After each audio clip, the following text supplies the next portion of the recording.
All right, ladies and germs, we are live for the morning boxing talks. We post a link for the people on Twitter that love to hate watch me. I think it's a sickness personally.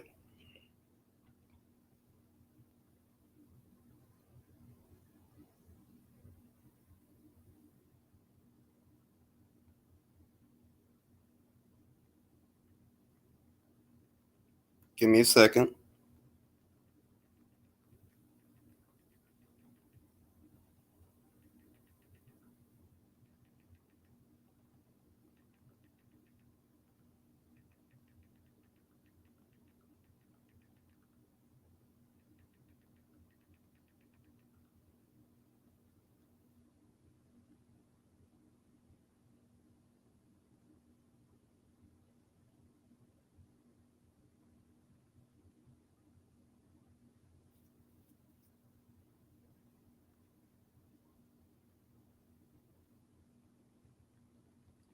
True.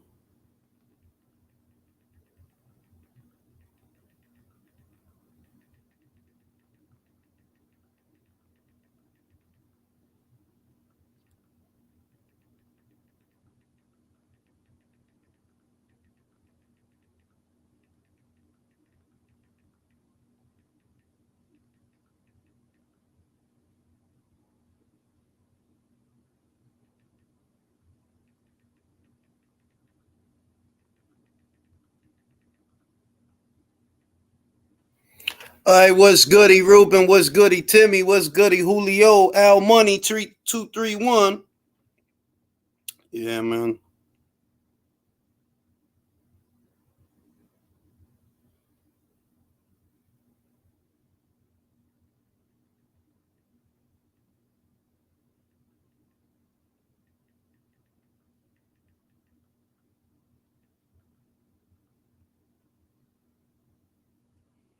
Everybody's still reacting to this story. It's what everybody's talking about right now. Um, Crawford, Spence. It amazes me how many people are sheep and they really think they're not sheep. Like, it amazes me that you can't see the established pattern. I called this 4 years ago. They won't fight. They won't fight. I said it. Whatever's whatever. They won't fight. Mm-mm. Won't happen. Hugo Mendoza. Hugo, I'll shoot you a link. I'm shooting Hugo a link. I don't want 10 people backstage waiting to get on. I'm shooting Hugo a link. All right? Y'all understand that? Because I be saying that, and it still be 10 people backstage waiting to get on, and I'm sending one person the link. I'm sending Hugo the link.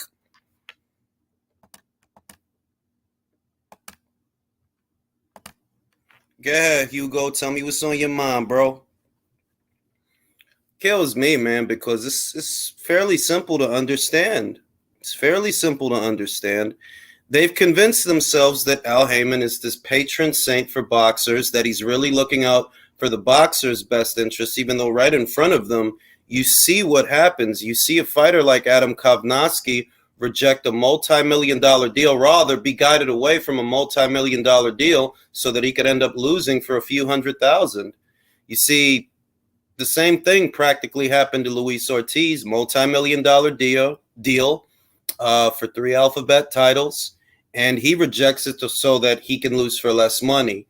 And I mean, it's like I can name several instances where this has happened, but they want to believe that Al Heyman is this patron saint for boxers, that he's not just another crook in the sport, a sport where there are many crooks. You content creators owe me 30. You know what I mean? It's like, yo, man. But then again, look at who's in this. Like, yo, I ain't trying to be fucked up or nothing, man. But it's only the stupid motherfuckers that's falling for that shit. Like, it's really only the dumb motherfuckers. Like, fam, like. Anyway, I'm going to let the list populate. I'm going to let it populate on this early morning. The saving grace and the silver lining and all of these convoluted arguments from so many guys who don't purchase so many pay-per-views. The saving grace is that irrespective of the drama that has created, this weekend we're going to get a quality fight between two unbeaten fighters. You know what I mean? We're going to get a really good fight this weekend. And irrespective of wherever this goes, this argument, all of this stuff, at least we're going to get a really good fight this weekend. We're going to get Chocolatito versus Estrada. We're going to get that at the end of the year. We're going to get Zepada versus Prograis, which is another great fight. I'm buying that one.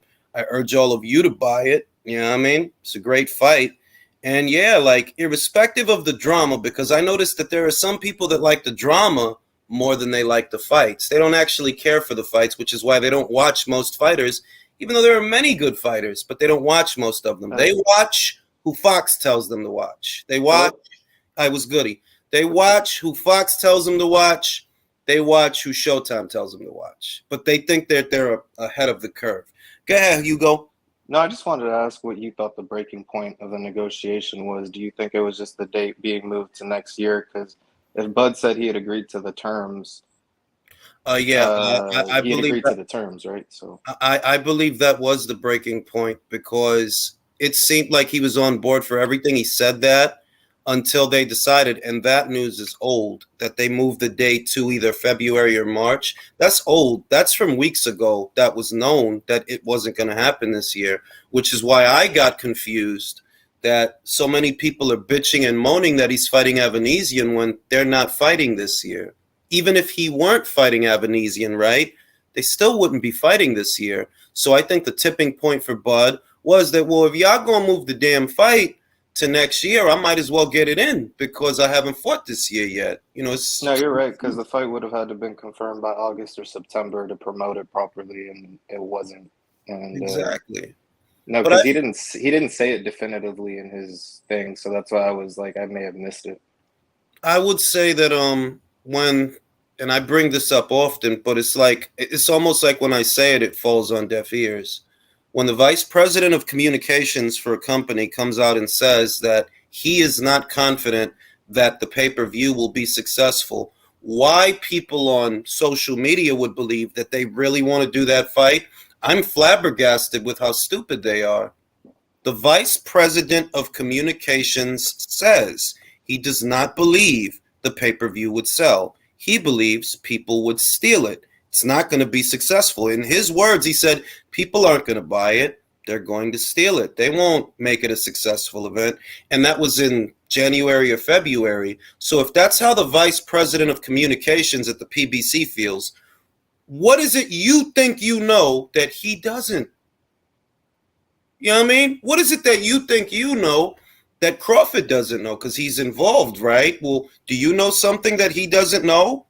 The only ones who would know something that he doesn't know is Al and Errol. And if Al and Errol want to come forward and dispel any misinformation or any inaccuracies, by all means, please do so. You know what I mean? People Because are stupid, man. Wasn't the rumor floating that Crawford wanted 22 mil or 20 mil?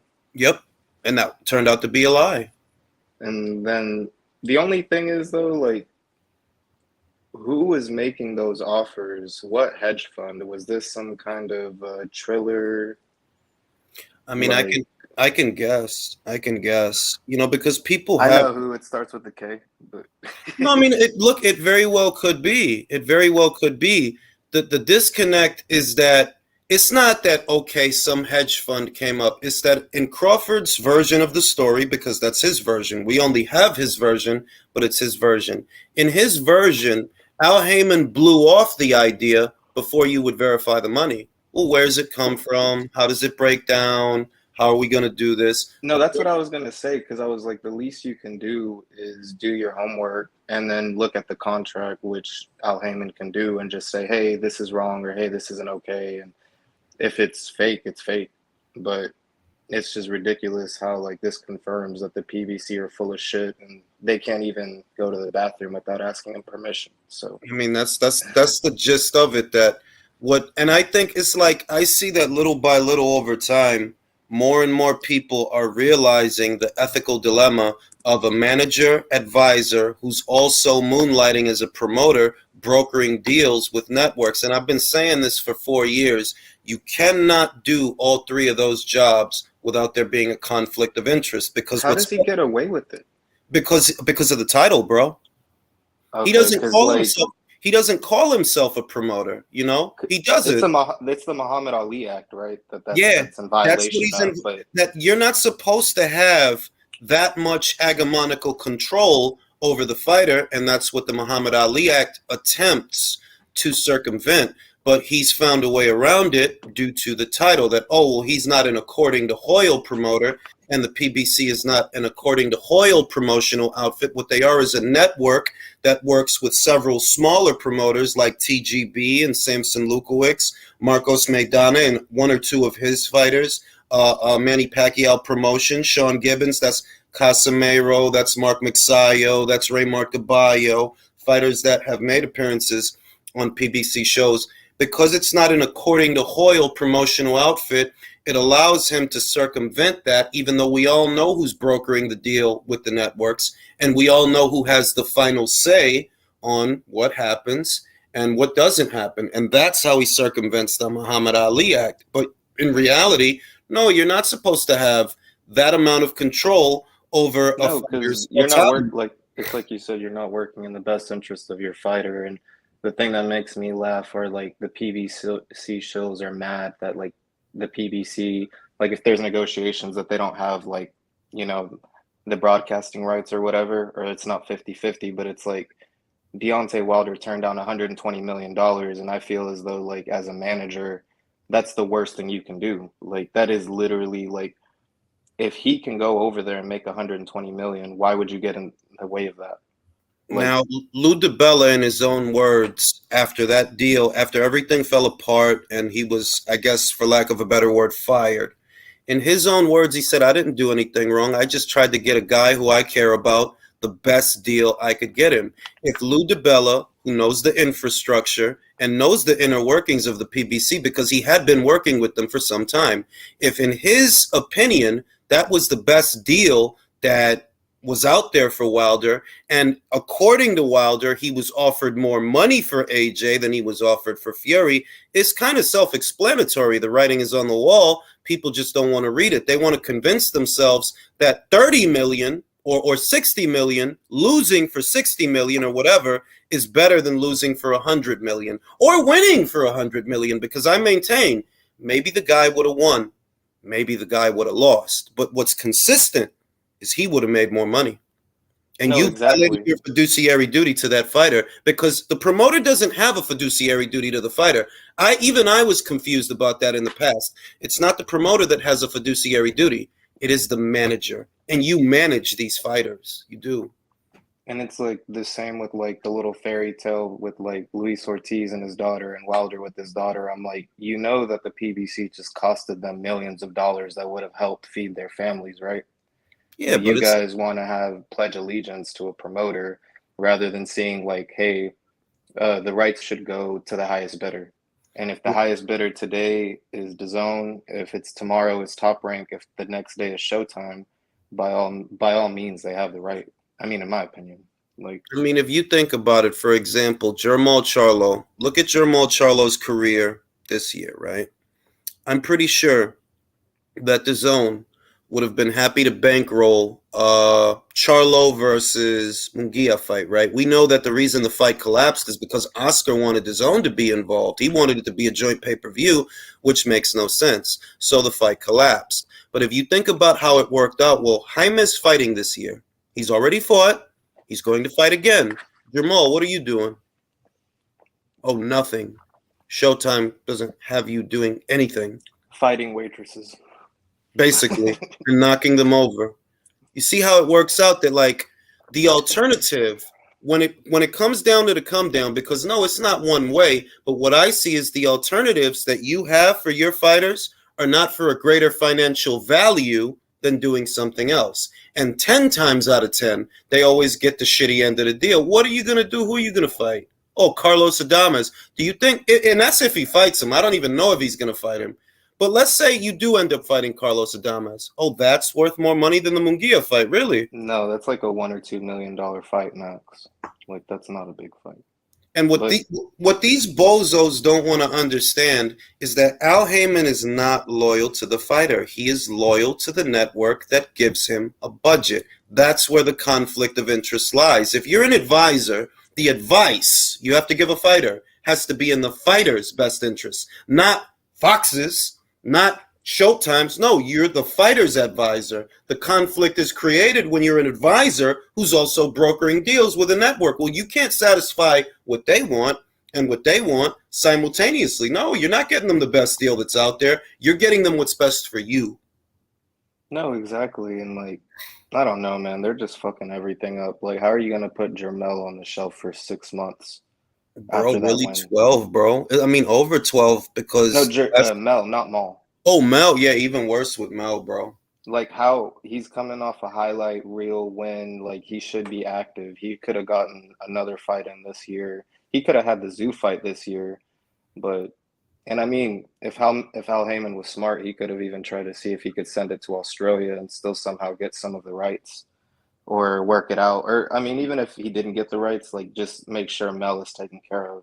I mean, honestly, you could work it out to where you do the fight as a box office fight here in America. You decorate the undercard with some decent scraps at a reasonable price point. The guarantees to the fighters also have to be reasonable. You work it out to where you auction off the foreign rights to compensate for the operational costs. You could work it out like that to where, hey, Sky, are you willing to pay, I don't know, $500,000 for the rights to this fight? Because they don't have a network affiliate abroad. There's not a network in the UK, for example, that we get all the PBC shows. You don't have that kind of deal. So what you can do is shop it around and see what you can get for it. Shop it around to Canada, shop it around to the UK, markets where this fight might have an audience. In the case of Tim Tszyu, he's known in Australia. See if you can't shop it around down there. Maybe it's a pay-per-view to compensate for the operational costs, to get the fighters paid, to make things happen. You know, if you want to do that. Al doesn't want to do that, bro. He No, doesn't want to do that. I mean, he came from like scamming people in the music industry, right? So And they he's don't trying to see that. apply They that. don't think he's a scam artist, bro. They really I don't think. know they really have a shrine in their room and pray to him every night. And I don't know, man. Like it's just weird seeing like for the last 10 years, all the PBC fighters, oh, we're our own bosses, we're our own this. And They now, can't take a shit without Al Heyman's permission. exactly. And it's like exclusivity is something you have to pay for. It's not even that exclusivity shouldn't happen. Like in the case of Anthony Joshua, before he left Sky Sports, right? The value of the deal that he had with Sky was worth $100 million. So in that situation, yeah, of course exclusivity is good because you're getting something out Yeah, of they're it. paying for the rights. So Exactly. like yeah. Can I ask you a question though? A second question real quick before I Go hop ahead. off. I gotta go. I'm sure you saw that Finkel or Hearn confirmed that Finkel got back to him. Hmm. So what do you think's gonna come out of it? Do you think they can work something out? And if so, to me, honestly, like I feel like AJ should like the zone should broadcast it and everything. They shouldn't even let Showtime do it in America, or maybe split the American rights, but honestly, like fuck Wilder, man. He already walked away from that 10 times, and like 75K pay-per-view buys just shows that his name is nowhere near what they think it is. If Shelly Finkel is smart, who Mike is that? If Shelly Finkel is smart, yeah, because somebody Mike is wilding. Let me mute everybody real quick. If Shelly Finkel is smart, right?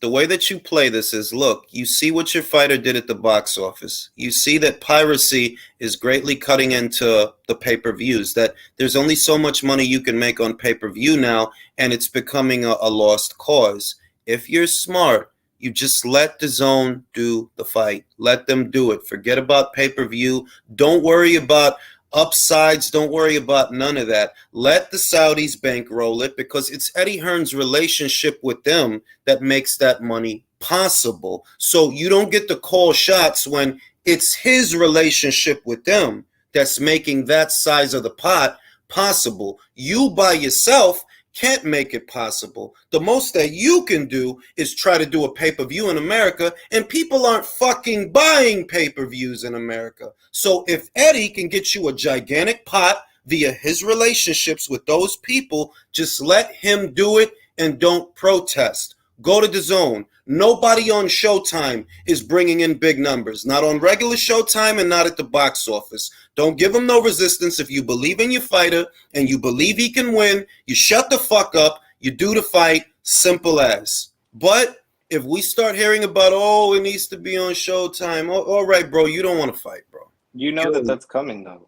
You know, like, okay, Fickle can say whatever, but Heyman's the one that's ultimately going to be like, whoa, you know, it has to be Showtime in America, DAZN, outside international. But the way I see it, I mean, honestly, like, I don't even think Wilder's name is worth that much anyways.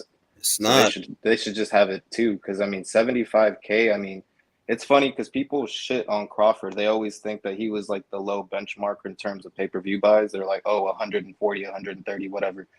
That's literally less. That's half of what half of what Crawford did. Let me And say it's this like, also. What they don't realize, and it's like, I know that I'm talking to a lot, like when I say this, right? Like you'll probably get it. Sporting will get it.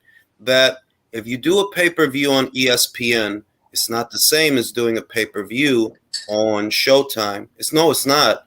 You see more of your own money because they're their own distributor.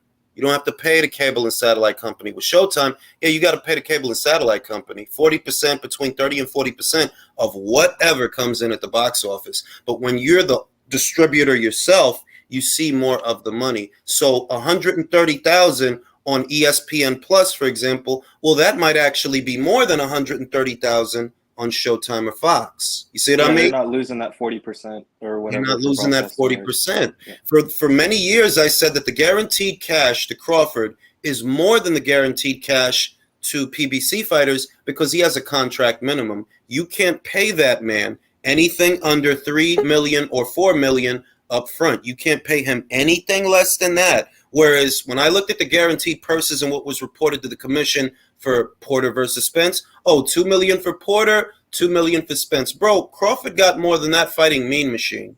He got way more than that when he fought Sean Porter. So if the grass is really green on that side, why does Crawford get more up front, more guaranteed for Porter, the same guy, than Errol does? I know why. It's because, yo, you a scam artist, bro. Well, And it's just these funny guys, they because go for it. Spence is the Canelo of 147, right? But Supposed to be. Canelo can give Plant, a man who never made more than like 1 million in his career, he can give him 10, which is a huge raise. But then 30, I've never heard of a non-guarantee purse. Like, that is not normal, but these PBC shows are going to argue that it is. Like, I don't know, man. But listen, I got to hop off, man. I just wanted to ask you, like, what was the breaking point? Because it wasn't Oh, well, yeah, clear to me. I believe But that the breaking point was when they moved the date in one yeah, sentence. The breaking point was when he realized the fight wouldn't happen this year anyway. That was the breaking point. yeah. But all right, man. Appreciate you. Y'all take care. Hey, you too. Let me read the super chat. Good morning, Jules and chat. Was goody driving down the highway, tuning in. Que lo que? You already know, bro. Shout out to my man, Boxing Wave, my fellow Harlemite. Was goody, Jules, tuning in on breakfast. Shout out to fellow Harlemite, man. We got to stick together. You know what I mean? And I think, look, all I'm gonna say is you got a lot of guys, and I'm being honest. I'm just being real. You got a lot of guys that probably never seen $100,000 once, all at once. They probably never even handled that much money before, but they trying to look at a deal like that and tell you, well, he should have took the deal. Are you a fucking idiot? You don't like. Are you? You can't be that stupid. It's okay. Like if you tell me, yo, I'll give you 35% of whatever comes in. Okay, well, I need to see the books to know what's actually come. It's not complicated. Like if it's really not. If you're telling me 35% of the net, whatever comes in, right? I need to verify that that's what came in. I need to verify that this is in fact 35% of whatever came in. And what you're saying is, no, you can't look at those. Why not? What are you hiding? It's not complicated. It's ridiculous, though, Jules, because I'm seeing people on social media right now saying that Bob Crawford, he's ducking Spence and all that kind of stuff. This statement that he put out shows that he's ducking Spence. listen, I ain't the smartest guy in the world, but if somebody's offering me a minimum guarantee of 25 million plus some upside, well, I should go with a guy who's offering me zero guarantee and ain't going to show me the books. Exactly. What kind of fucking moron do you have to be to say Al Heyman ain't at fault in this one? Sport, and I'm gonna say that there are people that actually fall for Ponzi schemes, right? You know, like those triangle things, those triangle schemes or whatever, those pyramid schemes. And I always wonder, are there really people out there that are this stupid? Now we know. Yes, there are. And that's never something you to the got to wonder. PBC side. I say it again, Sport, and then I'm gonna pass it to I'm gonna pass it to Base. I say these stupid people, for some reason, they seem to be attracted to either the PBC side or Tyson Fury. I don't get it. It's the familiarity thing, man. It's like, and look, I really hate to broach the subject, but it's like, it's the devil that you know. You know, something looks familiar. It's easier to be fooled by someone that looks familiar. It's easier. If it's someone else, you're already suspicious of them because you have no bond. But when they look familiar, well, it's easier for them to, you know, you can't stab somebody in the back until they let you close to them. You know, it's that kind of thing. I mean, that's why Crawford said what he said. It's your own people that do it to you sometimes. Yeah, it is. It is. Usually, actually. Go ahead, Base. Yeah, no, first things first. Thank you very much for putting up the live yesterday, because I wasn't actually sure what time it was starting. I didn't really get that. I knew it was Pacific, but over here it was like 2 a.m. and it's only because I was up and I got your notification. So I thought you was doing a live stream, and all of a sudden I see it's like, oh, he's showing us the live. So big ups and respect for that. It was very interesting watching. Everything that he disclosed. I mean, look, I don't know if 100% of it was like facts, but there was enough of it that made plausible sense to me to make it seem like, okay, even if not everything is 100 or he's embellishing some bits here and there needs to be a response, because you can't let those kind of accusations just sit out there in the ether and not get questioned unless you 100% don't have a leg to stand on. I agree with you, and that's the real value for me. It's not, look, for me it's confirmation of what he said, and if we're going to get into belief, well, yeah, I believe him, but that's not the value of what he did. The real value is, if he's lying, Al, show us where he's lying. Errol, show us where he's lying, if he's lying, because this is not a reporter, this is not a content creator or an insider saying these things. This is Terrence Crawford himself, who obviously would have intimate knowledge of what was said and what went on. And this is his side of the story. If you don't give us your side of the story, if you don't bother, well, it must be because he's telling the truth. Indeed. Oh, and also just before we stay on this topic, when are you going to stop doubting your fellow peoples, man? Listen, bro, right? I'm almost disgusted. Listen, I'm going to be completely honest. I didn't see enough footage of Kenshiro. If I would have known that he was going to do that, because what he did was beautiful. He was jabbing his way in and playing with the range, like pop, and get out, right? And Higuchi, he's an inside fighter. He's good, but he needs to be close to you. And the shit Kenshiro did was just like, fam, this is a masterclass, bro. Because he's not letting you get in your sweet spot, but he's still outworking you from the outside. And if you try to come in here, get the fuck out of there. Just busier, longer, looser, better. And them right hands, he had the whole Japan in them right hands. Because every time he touched them with that shit, Higuchi was looking woozy. I think he might have one of the best jabs all the way up to like 160. Bruh. That jab was incredible. And it wasn't just a rangefinder. It was a hard stick almost every time. He was doing damage with it. He was penetrating the guard with it. He was finding holes in the guard. And what got me is he was doing this on the go because he was in and out. And he had to be in and out because if you're stationary, eventually Kaiguchi's going to get within his sweet spot and start doing what he do because he's very good on the inside. But Kenshiro, he just back and forth with the shit. Mop, get out. Mop, get out. I was like, yo, this is fucking... I didn't give Kaiguchi a round, bro. Neither did I.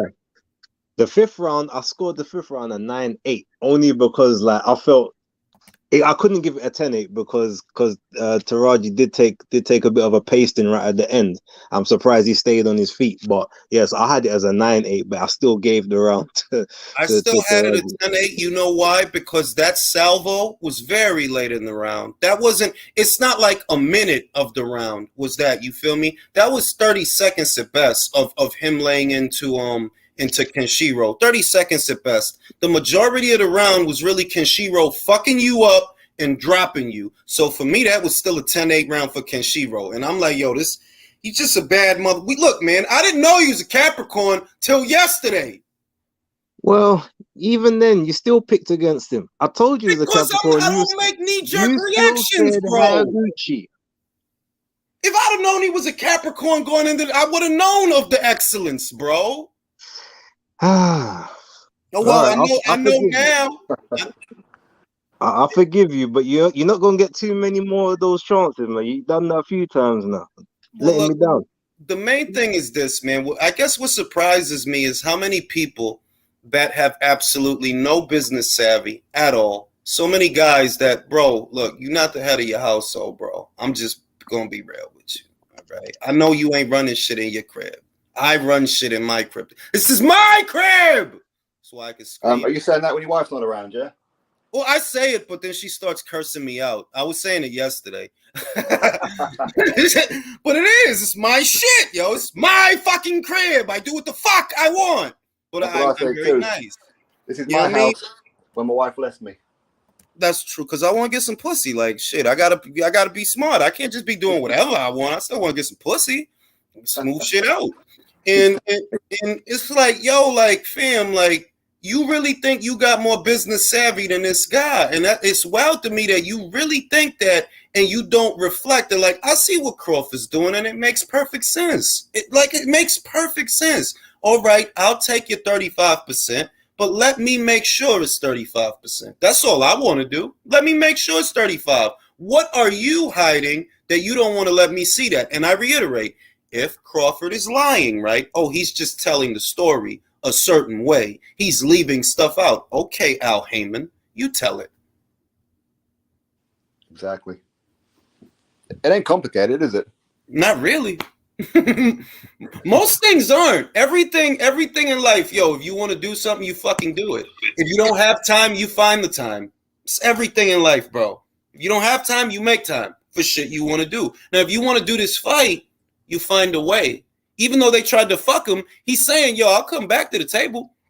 He said he'll come back around. I'll be here. You know what I mean? So he want the fight. He ain't outright walking away from the fight. He want the fight, but y'all need to do better. So hopefully, if Showtime, because when the year turns, they'll get a new annual budget. They'll have some more money to play. Hopefully they can make him a better offer. Do I have faith in Al Heyman? Absolutely not. He's proven me right about everything I've ever said. Everything I've ever said.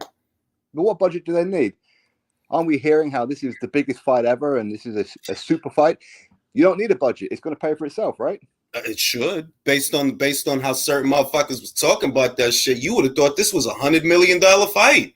Even Bud, what killed me is if you pay attention, Tim Smith said, people ain't going to buy this fight. Bud said, people ain't going to buy this fight. That's both sides right there, bro.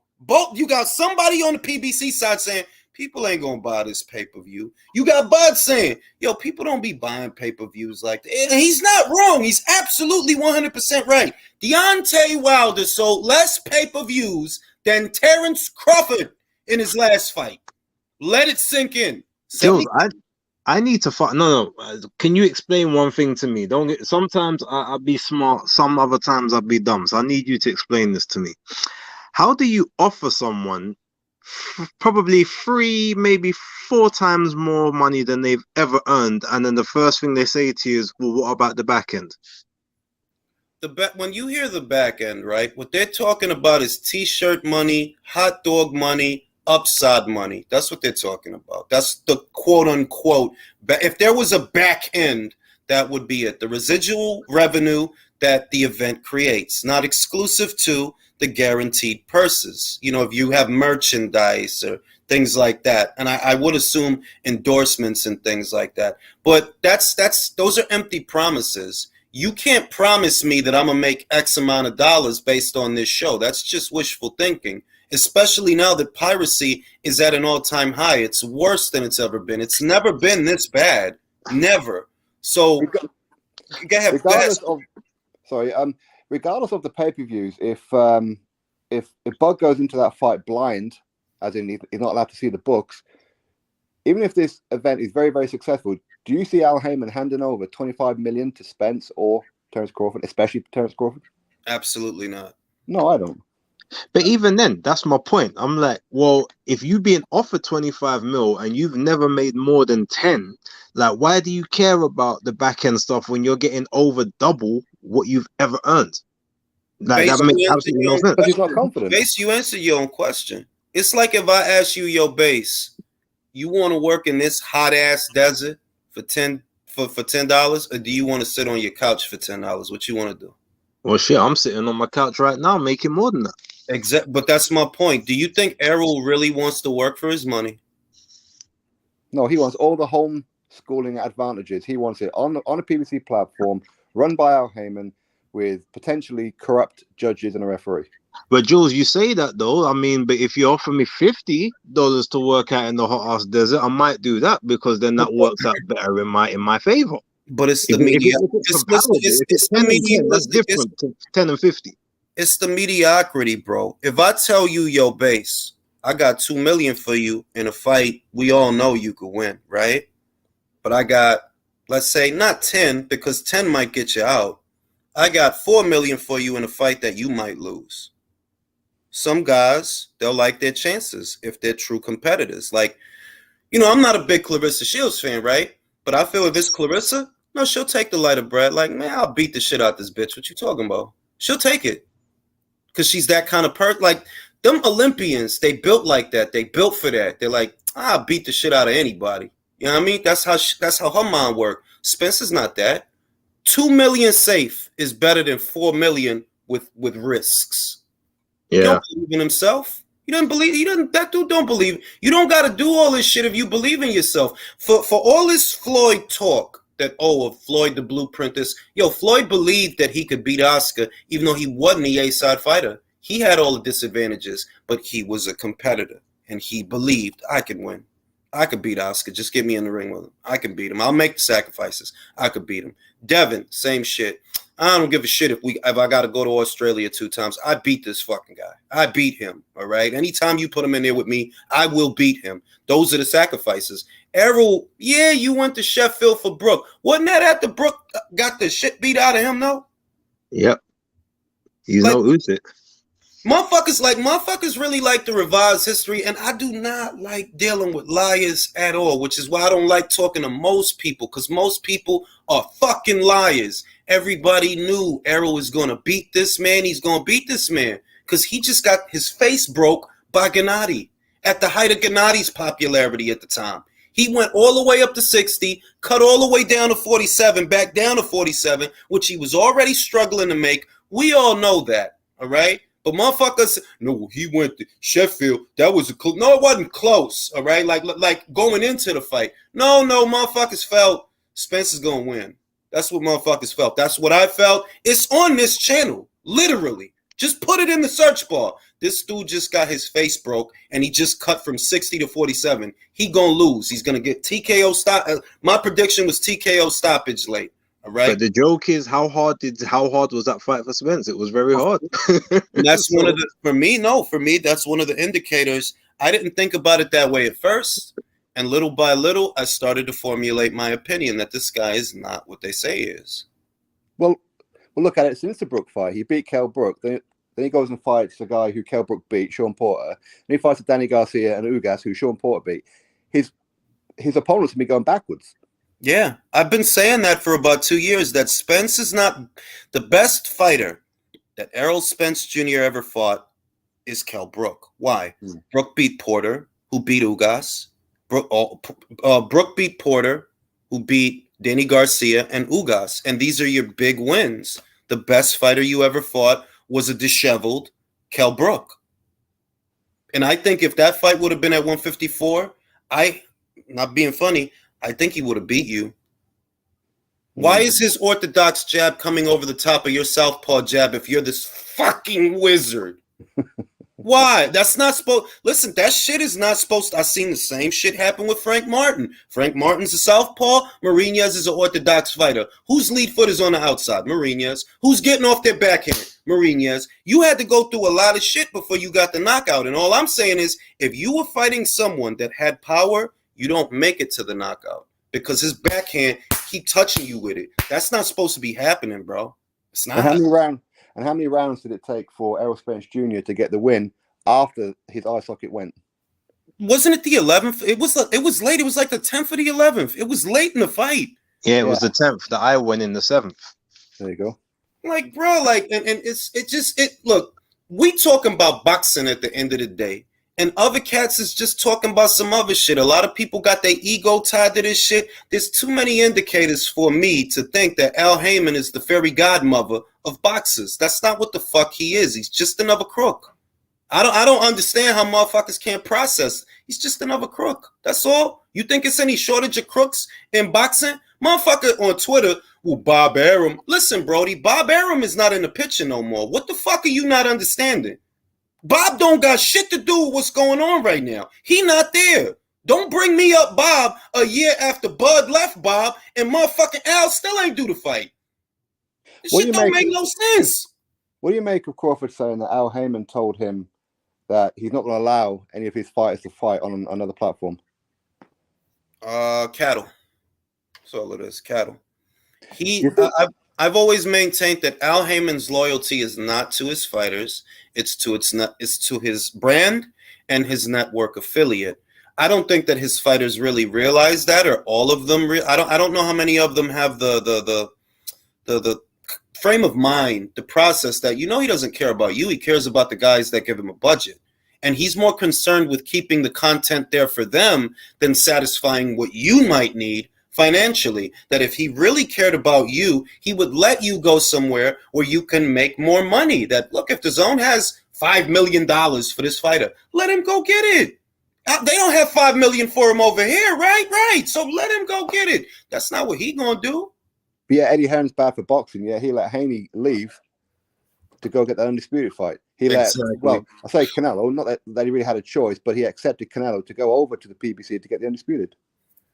Like, he didn't tie Haney down. He didn't stifle his career. He said, look, we've done what we can do, and we are willing to work with you, because they did say that. We are willing to work with you on a fight-by-fight basis, but he didn't stop him from having the autonomy he needs to make decisions. And Haney and Bill made a decision, and it was a good decision because it fucking worked out. That's what's supposed to happen. Ideally, exclusivity deals should really only be for fighters like Anthony Joshua, like Canelo Alvarez. Joe Blow That Box should not be subject or be exclusive to a network, because the way things are, sometimes the best fight for you is not there. And what are you going to do? You're going to sit there fighting nobodies and getting old, waiting for something to happen? No, you should have the autonomy to go somewhere else.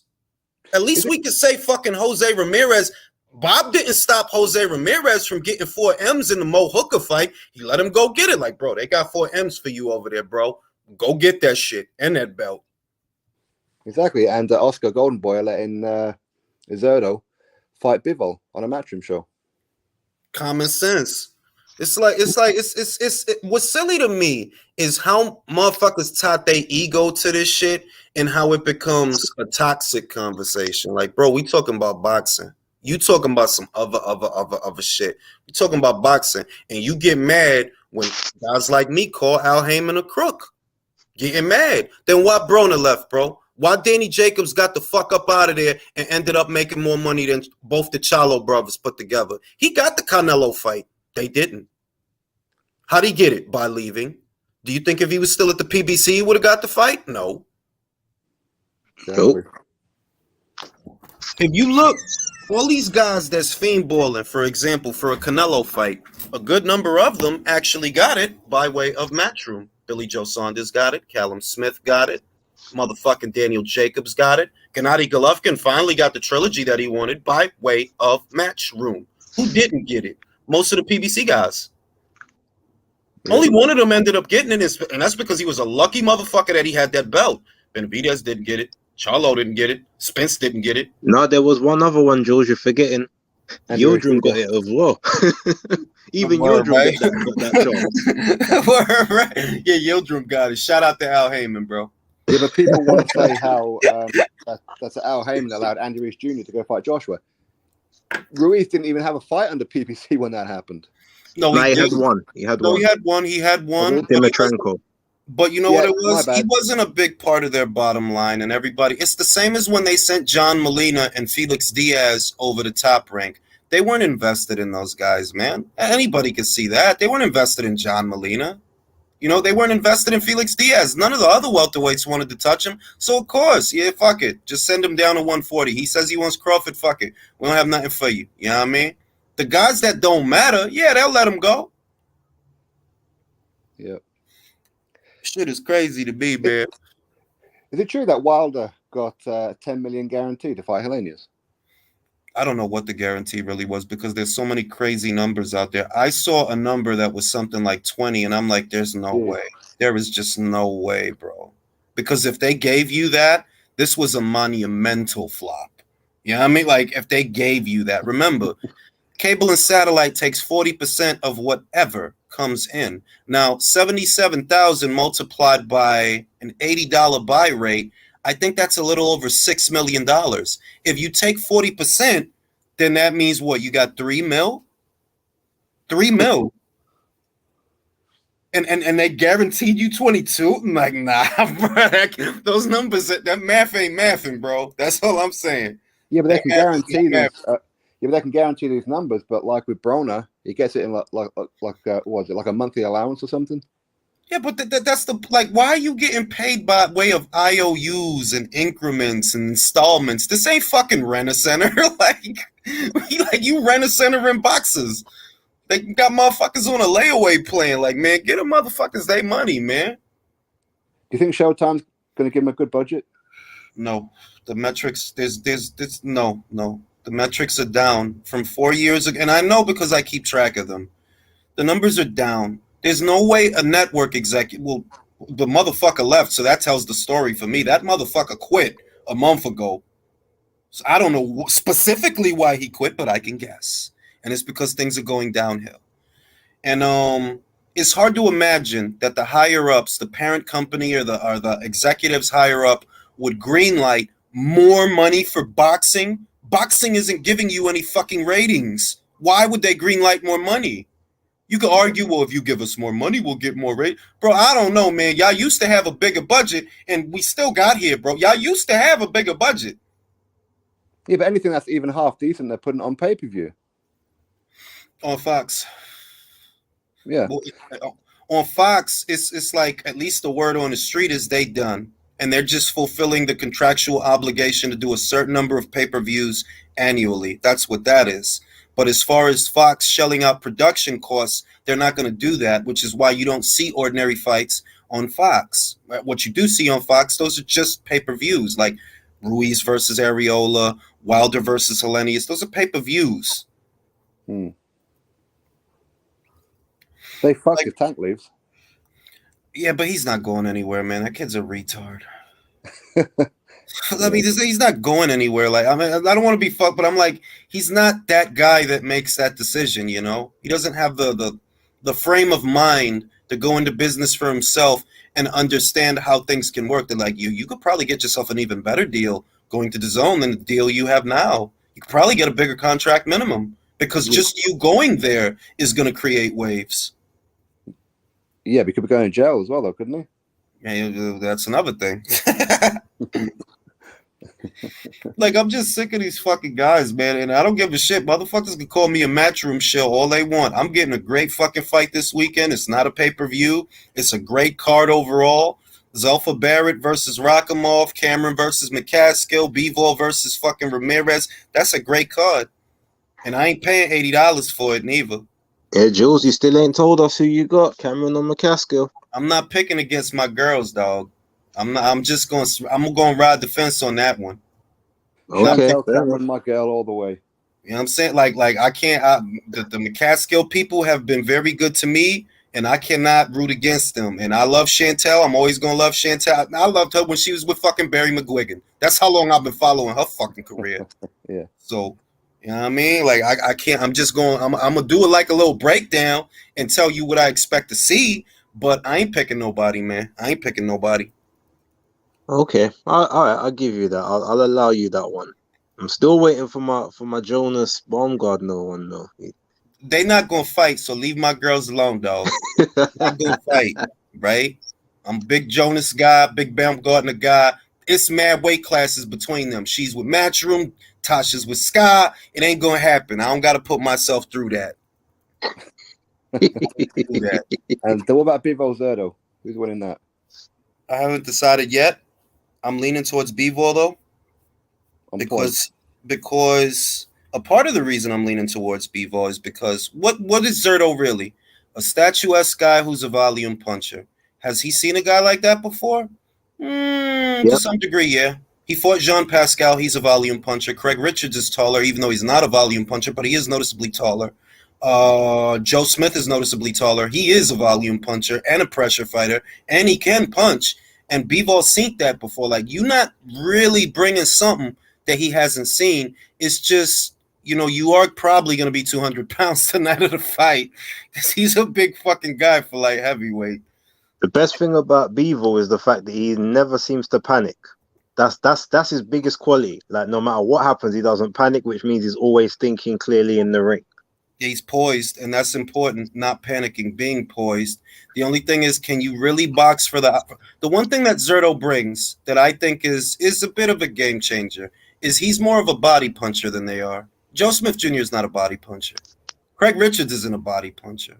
Lennon Castillo wasn't a body puncher. Jean Pascal just throws. He's like, I wouldn't call him a body. He just throws. He's just trying to hit you with a bunch of shit, but he's not targeting a certain area. Zerto is a body puncher, and if he can get enough shots in there weighing 200 fucking pounds, he might slow Bivol down a bit to where he's a little bit more stationary. That's one thing you have to be mindful of, that he is more of a body puncher than anybody Dimitri has fought so far. Is Fury Chidora 3 pay-per-view in the US? Nope. On ESPN, they not dumb. Motherfuckers not going to buy that. They know. I love Dillian White, but he's box office in the UK, not the US. Yeah. And fucking Fury, how much money have y'all lost on that fuck? That fucking idiot. I fucking hate Tyson Fury. Hey, did you hear that Tommy Fury says that Jake Paul should come to the UK? They could do over 70,000 at the gate. Oh, yeah. Tommy Fury, but if it does, it's all on Jake Paul. Well, this is the other thing. Look, Tommy's an idiot. I really believe, Tommy is a fucking idiot. Why are you still shouting across the Atlantic Ocean when KSI is right there? Like, are you a fucking moron? It's common sense. Like, people don't need to know that you can't fly, you fucking idiot. They don't need to know that, but you put it out there, which puts you in a funny light. Cuts off your potential sponsorships and endorsements. But moreover, I think KSI is actually more popular than Jake. His event was sold 440-something thousand pay-per-views. Granted, it was at a lower price point, but it was big. Like, people showed up, people had fun. It was great. People see a Jake Paul thing and they complain afterwards. So why are you still shouting across the Atlantic Ocean to this guy? Go after Deji. Go after KSI, you fucking idiot. 2, I think it's established that Tommy Fury is not a for real pugilist, because all you care about is social media, guys. Well, this is a guy who's never sold out even the York Hall. He's never been a headliner. He's never even been a chief support. Jessica Sada asks, yo, Jay, did you get a chance to listen to Samson on the Boxing Voice saying they have a bigger fight than the Uskateki in the works, and they'll announce it at the convention? Now, I haven't seen that, but I'm glad you told me. Hopefully David has a good year, because I'm all for the good fights. Even though I think David don't fight shit, I'm all for the good fights, bro. Back to Tommy, I asked that question in one of the uploads that I did yesterday. I asked that, like, if you put Tommy out there, realistic, because I'm not going to know. I'm not in the UK. But if you did Tommy Fury headlining a show, fighting the kind of people that he's been fighting, commercially, what does it do? It don't do anything. People don't watch him. People don't watch him. I don't even do video reviews on him unless it's about Jake Paul. I ain't gonna waste 3 minutes of my time for 100 views because people don't give a fuck about Tommy Fury. Or listen, he's got like a nice little verification tick on his Instagram and his Twitter. He's got like a whole shitload of followers on social media, but they're all from that Love Island bullshit that women watched. They don't watch him box. That's like Love and Hip Hop for the UK. Like I'm like, well, he probably got fans because of Love Island, but I don't know if those are boxing fans. Like, would they really like if he's and that's what I was. That's the kind of location I was thinking that if you put him at your call, what does he do? He don't sell it. He probably sells maybe 500, maybe 1,000 tickets. Because you can't put him at the O2. You can't no, bro. Who the fuck? What? What he gonna do? You can't put him at Tottenham. What he gonna do? Fight who? These motherfuckers. And it's like if you fought KSI and then you sold 70,000 with KSI. Well, those are all KSI fans, bro. Yeah, exactly.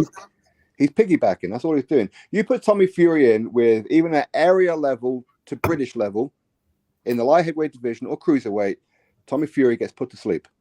Bro, I would love. You know what fight I want? I want Tommy Fury versus Callum Smith, bro. That's what I want. That's what I need. No, get Tommy Fury versus Alan Babbage, cruiserweight. Oh shit! I'm like, yo, he not. You know what's crazy? He's not talking about winning titles anymore. He's not talking about winning titles anymore. He's not talking about becoming a champion and things like that. All he talking about is fucking social. And because I see that, I'm like, all right, so you really not for real then? Because to my knowledge, he hasn't won an area level title, has he? Nope. Bro. Yo, man. Can you imagine like a Tommy Fury, a cruiserweight, against a Richard Riakporhe, a Rob Ismay, a Lawrence Okolie? Could you imagine the result of this? You're going to have ambulance at ringside. Bro, John will have a fucking heart attack, bro. Have a fucking heart attack. And it's like, yo, dog, like, I don't know how his career ends. I don't imagine. I could see him getting knocked out like that Jesse Metcalf guy got knocked out outside of that club 10 years ago. Like, you're that guy that, like, you look like you work out, but you'll get knocked out.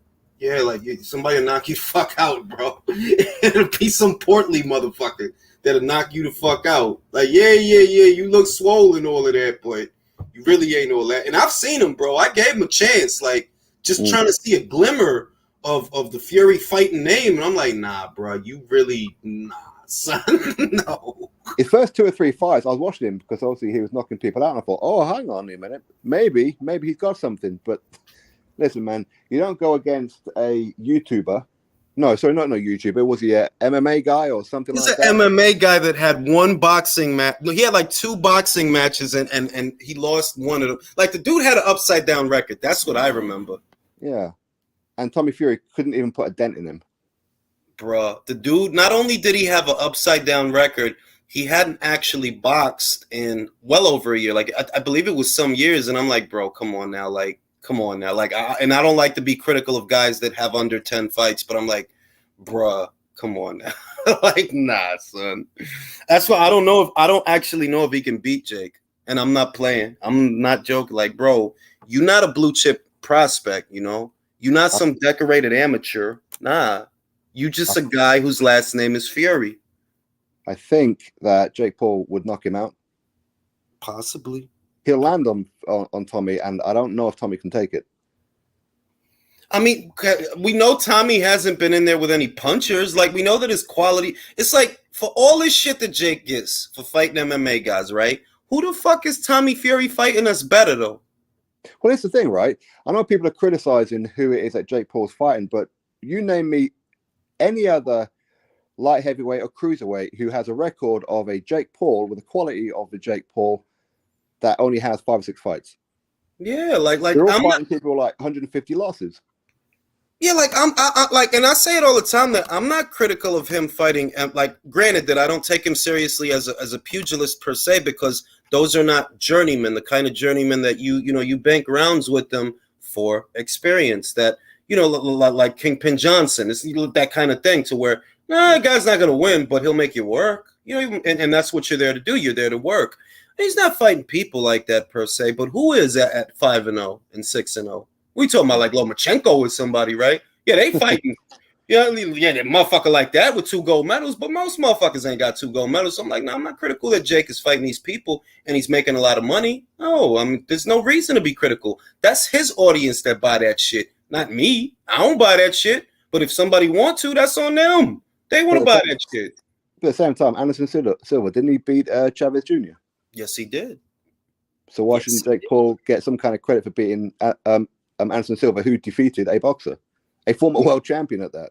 That's the argument I made going into that fight. That, look, I'm not saying that it's something that you shout from the rooftops about, but this guy is not a stranger to boxing. He has boxed before. He's dabbled with it off and on over the years. I would say it's okay. And if you look at the first 3-4 guys that your average boxer fights, it really isn't that far a cry from the guys that Jake Paul is fighting, bro. Would you say that's a Tommy Fury beats Chavez Jr.? I'm not too sure about that. I don't think he does, bro. I think Tommy lay his. I mean, I think Julio, before he quits, he might lay the motherfucker out. Before he quits. There's always that danger he's going to quit. Because he is going to quit. Once he actually, once a glimmer of sweat drops, he's going to like, all right, I'm tired. I need to go home. You know what I mean? But this is fucking Crawford shit, man. This is going to die. The next couple of videos I do, I'm not even going to talk about that because I'm so sick of this Crawford and Spence shit, bro. I'm sick of this shit. I'm going to talk about everything but that shit. Don't you feel like even if they announce it tomorrow, part of me is going to go, okay. That's where I'm at. Like, yay! I might watch it. I don't like. I'm confident Crawford beats him, right? And I say it all the time. I only care about that fight because of Sunday Morning. All them dudes that have been hyping up Spence for 4 years, it's about them. It's not even about the fight. It's about them. Like the Rigo thing. I always go back to the Rigo thing because that's the closest parallel.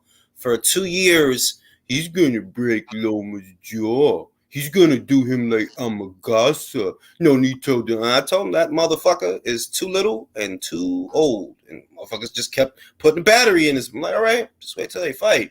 When they fight, see what happens. Quit. Fucking quit. He fucking quit. He didn't go to distance like Mikey Gersha with Spence. He quit. Like, bro.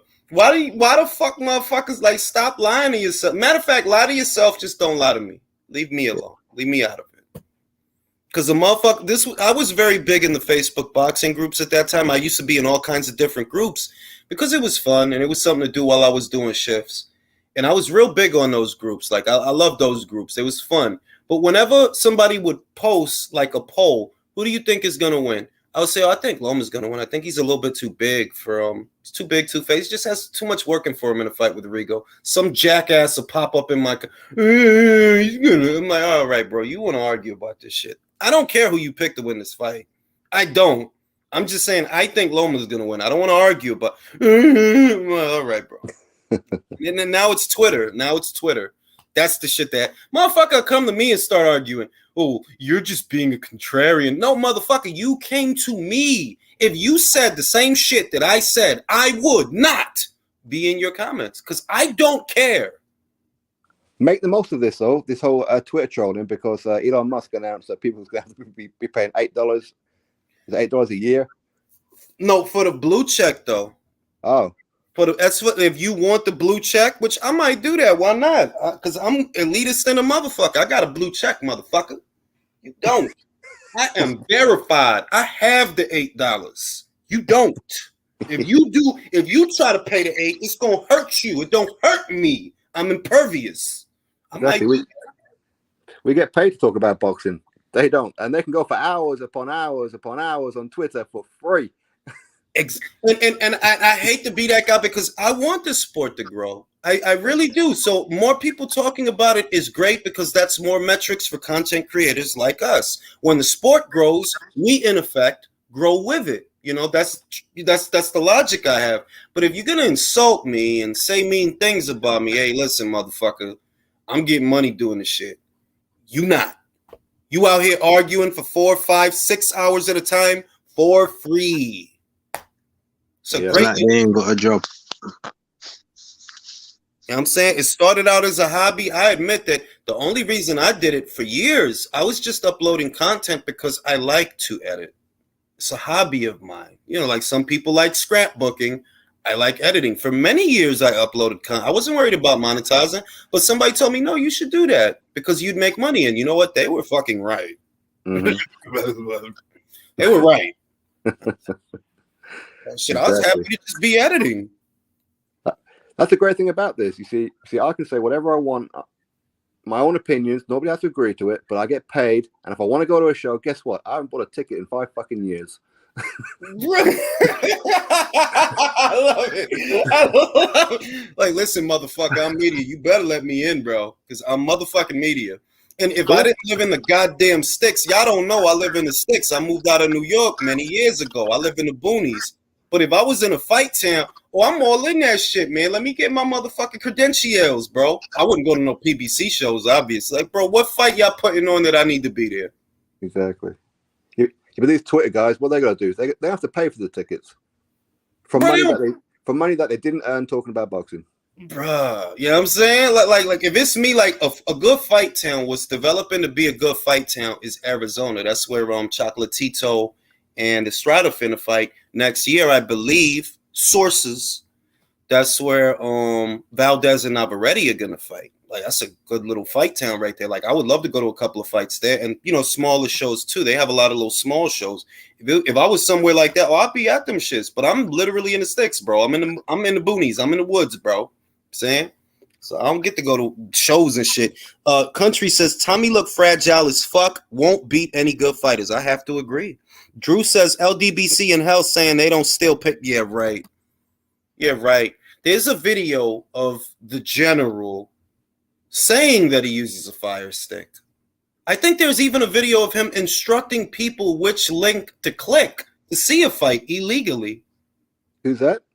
I don't watch these guys. Who's that? The general. Is that 78 spots of an STD? That guy. I don't be saying these motherfuckers' names, man. Fuck the general. Isn't it worrying that you have to be part of a group to feel wanted? You do your shit on your own. I do the shit on my own. We don't need to formulate in a community, do we? I believe as psychological as this might sound, right? I firmly believe that a person's upbringing has everything to do with those behaviors. I've always just wanted to go my own way. That's the way I've always been. I always, you know, I got 2 sisters. They'll be off doing whatever they doing. I'm chilling in my shit, drawing by myself, music playing, watching a fucking Rocky movie. Drawing. That was my childhood. You know what I'm saying? As a young child. And I always had that desire to just do shit on my own. Whereas some motherfuckers, and I believe that that's what led to the spike in gang activity in 1996 in New York City, because New York didn't have gangs, but in 1996 there were West Coast gangs that made their way to New York. You know what I mean? And it kind of became a thing to where you got the drug dealers and the gang bangers, the guys that are fighting over the color of a handkerchief. And I'll just say I wasn't one of them. You know what I mean? Like, nah, fam. What money y'all getting doing that? Nothing, right? I'm good.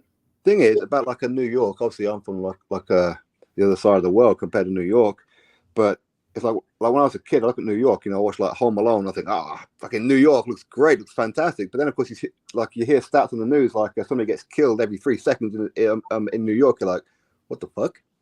Yeah, like Drew posted a statistic. The real statistic is actually like, yeah, I remember those days. In the 90s, I think the homicide rate was about 2,000 and change. And it's considerably down now. Like the city is, even though it's bad, it's getting bad again. It's not what it was then. Those were very, very, very different times. You know what I mean? Like even going to school, if you were in high school, you were under threat of somebody cutting your face so they could be initiated into a gang.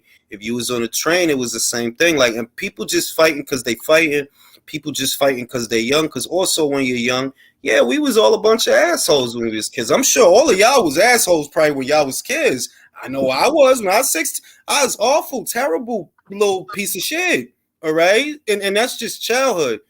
But gangs specifically, up until 1996, No, you didn't see Bloods and Crips and all this. Just that was all West Coast shit. Way over there. That was a West Coast thing. Somehow it found its way to the East, and you had those disenfranchised individuals, which goes back to what you said, that there are some people they feel they need to be a part of a group to feel whole. They need to be part of a cumulative in order to belong. You know what I mean? And like, bro, you wasting your time with that shit, bro. That shit ain't getting you no money. What the fuck is the point of that shit? And I thought that when I was a child, I was like, yo, so because he got the red one and he got the blue one. Yeah.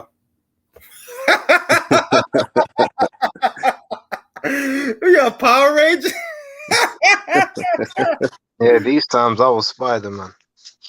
Yo, yeah, because like in New York at that time, right? So you got the red ones, that's the Bloods, and then they got different sets, which is even worse because the sets have infighting.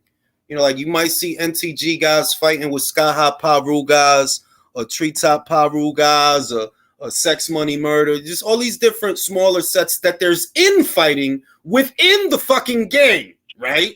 But they're also fighting the opposing. Oh, these guys is the blue guys. The Latin Kings was the yellow guys. The Mietas, which was the little sister of the Latin Kings, they wore the white flag. So it was really like some for real cartoon. To me, in my mind, it was like some cartoon. Oh, so because he got the red one and he got the blue one, they gonna fight. And then the yellow one, oh, they gonna fight. It's like, yo, y'all really on some Power Rangers shit, yo. You better get some fucking money, you motherfucker. You know what I'm saying? Yeah. Bullet don't care what color the flag is, bro. You don't care about that shit. Yeah, true. I'm so glad that we have our gun laws. I'm so glad that we do. Yeah, now that I'm older, I mean, I don't even.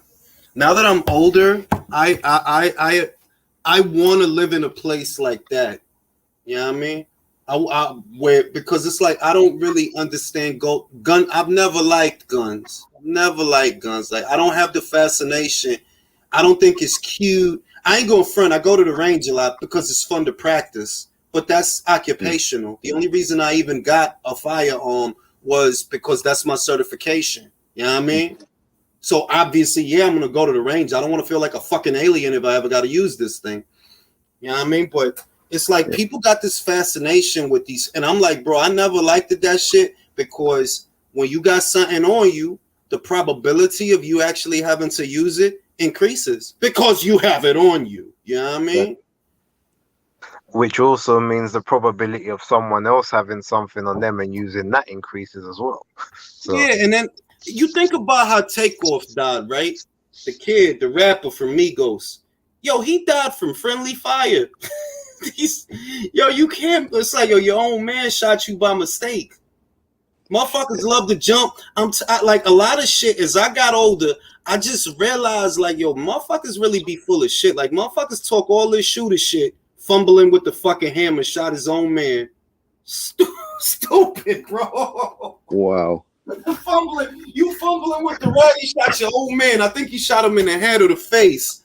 And I'm like, see this, and motherfuckers go up. Motherfuckers will step into a soundproof booth, get in front of a microphone, talk that killer shit. You not no gun, fam. A lot of y'all motherfuckers don't even know how to shoot. I have seen motherfucking shit where motherfucker be at point blank range. I'm not exaggerating and miss. Shoot 6 shots and miss. I'm like, yo, it's not like the movies, bro. I'm just telling you. Fucking like Pulp Fiction or something. What is that? It's no, because you know what the thing is? When you realize how small a bullet is, and the angle at which you got the firearm, unless you really for real know how to shoot, you know what I'm saying? Or for muscle memory or training or something, bro, you gonna miss. You gonna miss. I'm saying, unless you got something automatic or something. I don't know, man. But I have seen that shit. Motherfucker really dead ass miss him, shoot at the motherfucker 6 times and miss. I'm like, yeah, see all this facade shit, all this shoot 'em up, bang bang shit. A lot of y'all motherfuckers just faking the funk. Except in Chicago. I wouldn't set foot in Chicago. Fuck that. I'm not going over there. Same. I am not going over state there. I want to visit.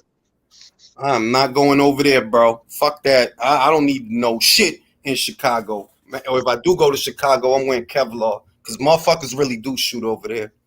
But it's just wild how fake a lot of shit be. Like, damn, my guy, you got shot by your own man at a dice game that you don't even need to be at. Like, even I'm gonna tell you what, the way he went out is so sad because somebody with M's, like you got M's, like I used to be real big on dice. My game was CeeLo though. I don't like craps. Too many ways to lose at craps.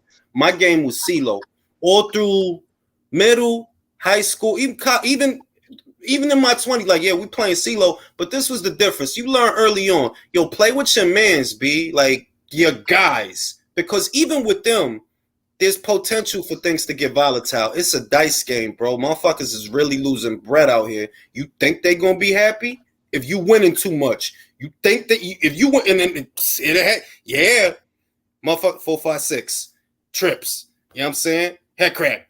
You keep getting them, motherfuckers gonna be mad at you, bro.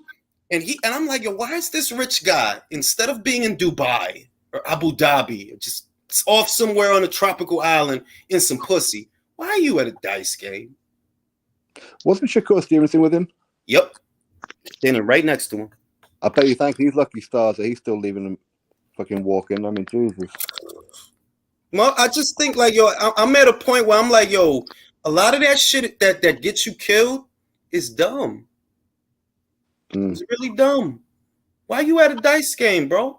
You know what could happen at a dice game. You got all this bread. You sold all these records. You could be in Sweden, fucking some blonde girl with no pussy hair. You go to the dice game in Houston. Oh shit! Jules, you're wicked. I'm not. I'm not. It's just you gotta laugh because it's like, yo, it really be the shit that you do. That look PNB, I think that's his name. Yeah, PNB Rock. Why you at that Waffle House, man? You could go anywhere, bro. Go to Tavern on the Green. You could go to all the nice places. Nah, let me go to the wall. All right, bro. Yeah, but maybe they just had really nice waffles. Bro, motherfuckers know, man. Motherfuckers, being real, motherfuckers know when they tempting fate. They just think motherfuckers get got thinking they Billy Badass.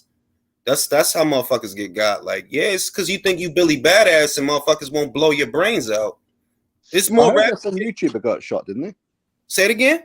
Didn't some YouTuber get shot recently? I've been hearing some shit pop up on social media. I think so. I don't know who it is.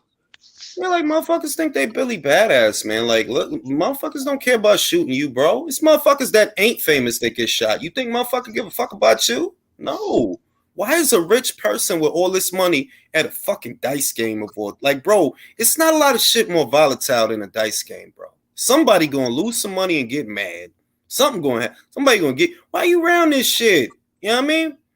Or you can't talk to motherfuckers, man. Motherfuckers, because I noticed motherfuckers like the toxic shit. It make them, I don't know, they wear it like a badge of honor or some shit. I'm like, man, fuck that. Get the fuck out of here and fuck this shit. Fuck, I look like having all these millions of dollars. I could be in some red pussy hair right now. Joined with red pussy hair. I'm not, let me be at the dice game. Bro, motherfucker, I'll be in Scotland. Some red pussy hair. All in that shit, swimming. Nah, I'm gonna be at the dice game. You got some mad fetishes, boy. Yeah.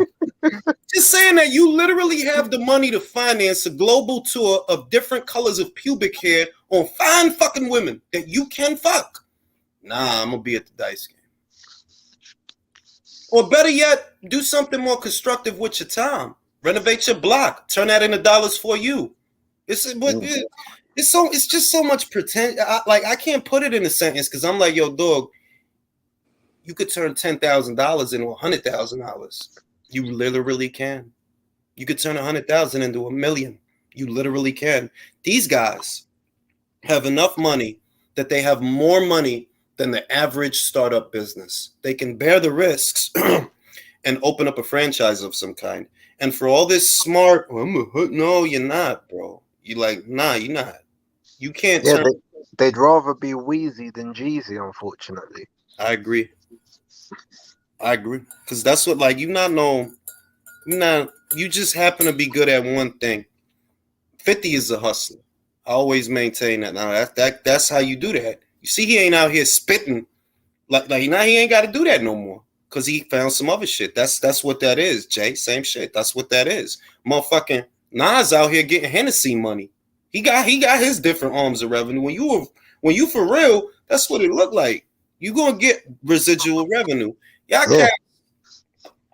Jeezy own half of Atlanta. Them LLCs and them properties is You know what I mean? They catch who done it? Say it again. Did they catch who done it? I believe they have the guy because it was his own man. Oh shit! Somebody turned on him. No, it was a mistake apparently. He was fumbling about with the gun and it went off. Yeah, somebody started shooting, and his own man mistakenly, like I think he was shot by somebody that started shooting, but the one that did him was from his own man because it was in his brain. Fuck. Just because you at a dice, why are you at a dice game? For what? I don't like you trying to win. Why don't you go to Vegas? You see that? Go to Vegas. You Billy Badass, right? Shit is stupid, bro. I don't even be feeling sorry about the shit no more because I'm like, yo, if motherfuckers really be doing some shit that'll get them killed. Like, look at how Alpo got killed. Bro, who the fuck told you to come back to Harlem? Are you crazy? Billy Badass. Why don't they go to Vegas anyway? Don't they bury you in the desert out there somewhere? Yeah, it's in the desert. Like it's a city built in the desert. But yo, look, they got craps. Like you could, if you want to gamble a little bit, you could gamble a little bit. You know what I mean? If you want to gamble, if you really try and gamble, I'm Billy Badass. I'm gonna go to the dice game. I don't look. In my experience, dice games usually go south. Usually, I'm just being like, somebody gonna be mad because somebody got to win and somebody got to lose. Motherfucker not gonna be happy about that shit. But no, everybody's Billy fucking Badass. Like that's all I see. Like fuck what I look like. I got M's. I could be anywhere right now. I could be Australia in some kangaroo pussy. Nah, I'm gonna go to the dice game. You ever been to Texas? It always looks quite nice out there. I mean, I wouldn't mind like some house in the middle of the fucking desert somewhere. Oh yeah, Texas. Like my own ranch. Yeah, Texas has nice houses and shit like that. They do. I don't like snakes though. You know what I'm saying? Like rattlesnakes out there. Fuck that. Like Texas has nice houses. In Texas, you get more house for less money than you would somewhere else in the country. So it's a decent place to live. But it's a lot of guns out there though. I'm just telling you that's the drawback. It's a lot of guns out there. It's different state to state, and that's one of the states where it's actually a lot of guns. So yeah, it's the drawback. Yeah, a lot of guns and a lot of snakes. Fuck that. Fuck that shit, yo. Motherfucker don't. To me, it's like when I keep hearing about how these kids is going out the way they dying, it always just manifests in a way where like, yo, you didn't even need to be doing that shit. Like, you carry on about how bad your block is so you can still be there with money. You're an idiot. But it is what it is. Shit, man. I don't know. It's kind of sad, but it kind of ain't. To me, that's how I feel. It's kind of sad, but it kind of ain't. At some point, you gotta fucking wake up. Drew says Jules saw a butt. Oh yeah, look, I was a kid, right? This is I'm gonna say mid 90s. At that time, you could get 2 chicken wings for $1. So that was my shit as a youngin'. I would get my 2 chicken wings and eat on the block. Get my 2 chicken wings, I'm eating. I see one guy chasing the other guy.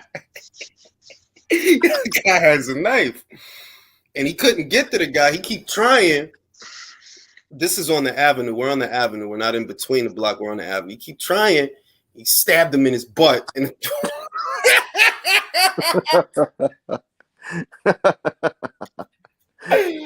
yo, that shit looked like some Super Mario shit.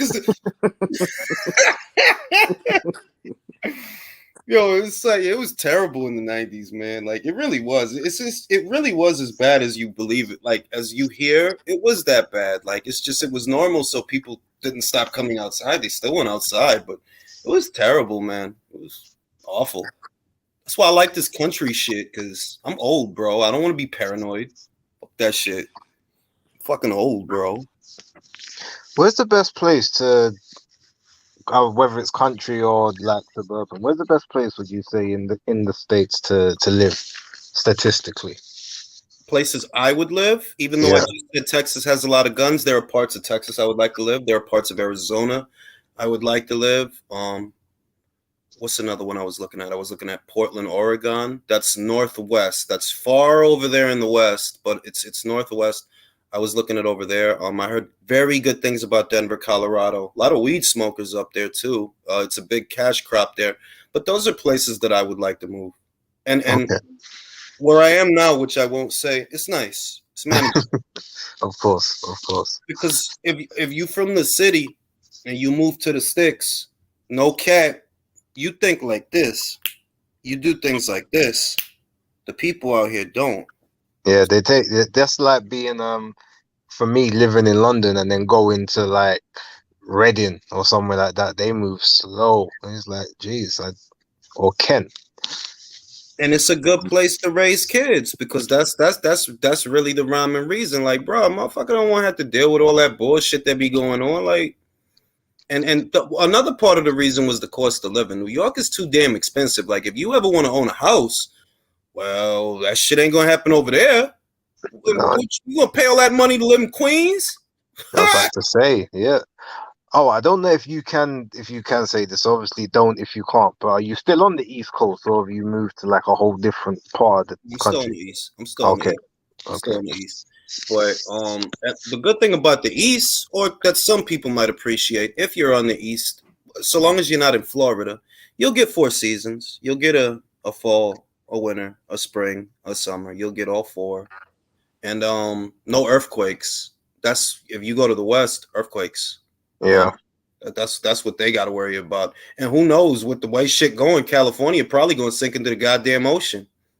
Needs wouldn't be to. surprised. Wouldn't be surprised with the way with the way shit is going, man. We do for some crazy shit to happen. In the middle, the farm belt, they like to call it. Well, they get tornadoes. Further south in the middle, they get hurricanes. And Florida, they get hurricanes. So if you're on the east, these are things you don't really have to worry about. You don't have to worry about earthquakes. You don't have to worry about tornadoes, even though we do get tornado warnings occasionally, but they never actually turn into tornadoes. And yeah, you don't got to worry about a lot of that shit. So are you Fucking out there West. like driving tractors, chopping down trees for your fire and all that kind of shit? Are you kind of like living the real urban life off grid? No, it's this place where I'm at now, right? It's suburban. I would classify it as suburban. It's not country to where there's fucking cows and you can see them. You know what I mean? But it's definitely country compared to New York. It's definitely a suburb. I won't say suburb to which city, but it's definitely suburban. It's family oriented, highly residential. You know, yeah, there's commercial things, but it's not like New York. You know, it's not like that. I was walking my dog a couple of weeks ago, and this American couple walked past me because I got like a husky with like those zombie eyes. People always want to have like a little fuss with him because he looks like a little wolf. That's a little bit psycho. Anyway, this American couple, this man and woman, mid-age, maybe 40, no, late 40s, 50. Anyway, this they left Los Angeles to move over here to England, and basically they just spend their time walking. That's pretty much what they do. Anyway, they told me that they left Los Angeles because they said that it's got that bad for water over there now that the water bills are more expensive than the mortgage. Yeah. Los Angeles is actually more expensive than New York City. I believe it's still the most expensive city in the country. And it's progressed. Like Los Angeles is in the crapper, bro. Like it's really bad over there. The homeless thing is bad over there. The drug thing is bad over there. A lot of the Los Angeles have actually started migrating to Texas because the cost of living is cheaper, which will eventually drive the cost of living up in Texas. Because once all those movie studio people set up shop over there, that's going to be little LA. It's going to be little LA, and they're going to fuck it up. But yeah, LA is bad. You know, LA is, at least everything I've read, because I was considering going over there and I was researching, like, nah, it's bad and more expensive than New York, which would defeat the purpose of going there. I just want to go somewhere out west that's really fucking hot. I've always wanted to live somewhere that's really unbearably hot. Are there any nice places in Pennsylvania? Yes, but there's also KKK in Pennsylvania. Oh, okay. Yeah, like most people They do. still Like, around? oh, bro, listen, this is the weirdest thing. If you look on the American map, I firmly believe that there's a channel and there's a correlation between this. It is so weird. There are all these other states that you have to go through in order to get from where I am to PA, right? Coincidentally, a neighboring state is West VA. West VA connects to Pennsylvania through a small little channel, and you know there's KKK in West VA. You know there is. And in PA. And I swear to God, I think that they probably just go through that little channel. In any event, yeah, PA is not a place. I would not want to live in PA. I would not. Okay. Because I would not Philly, live in somewhere because like Philly that. sucks. Philly is shit, bro. Like, that's not a good city to live in, right? But if you go to the rural part, well, that's what the fuck you're going to deal. If you're not dealing with shootouts, Klansmen. Where did they film the movie Rambo, the first one? I wouldn't mind living in like a little town like that. I believe that was Colorado. Based just on how it looked, that looked like Colorado to me. Yeah, I like mountains. I like trees. It No could have fucking been. neighbors. It could have been West VA because it was rural and there were mountains, but I'm gonna guess that because there was snow, just how it looked, I would say that was Colorado. If it's or Montana or Colorado. Okay. Mm. Oh, I've actually Carlos, got to go and conduct an interview, so I'm gonna jump off. But yeah, I'm gonna chat to you lot in a little while. All right, bro. I'll holler at you. And yeah, man, I just don't want to do no more Crawford Spence stuff, bro. I'm so nauseated by that whole thing because it's like, look, I said what I had to say. There's not a lot to add to it. We are where we always were, which is nowhere. That fight is now where it always was, which is nowhere. Gentlemen, always a pleasure. Sporting, thank you for coming on. I appreciate you. Thank you very much for having me. And I'll see you on the next one, man. See you on the next one.